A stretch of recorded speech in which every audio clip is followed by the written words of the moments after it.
Assalamualaikum warahmatullahi wabarakatuh. Hello guys, ketemu lagi di channel gue Muhammad Fauzul.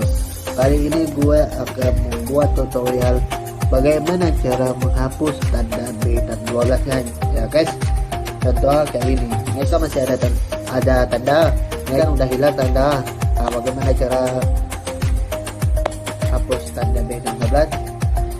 Oke guys, ikuti terus video gue sampai selesai. Sebelum kita menonton video ini, kalian tekan tombol subscribe dulu di bawah karena subscribe itu gratis ya guys. Dan tekan tombol notifikasinya, like, komen, dan share kalau video ini bermanfaat bagi kalian. Oke guys, support terus video gue atau channel gue sampai 1K. Insyaallah udah 1K gue akan membuat giveaway yang menarik. Oke guys, mari kita menonton videonya sama-sama. Oke guys, pertama itu kalian buka aplikasi B612 ya guys, aplikasi edit video. Nah, coba kita foto dulu ya guys. Senyum dulu.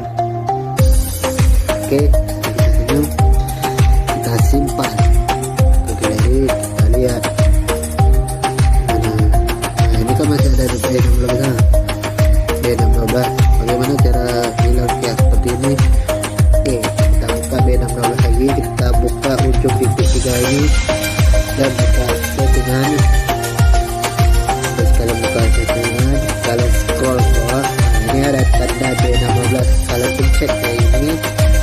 Nah, ini tanda cara mengurangi B612. Nah, tanda B612 kalau kita hidupi masih ada tanda, kalau kita hidupi ini hilang tanda B612.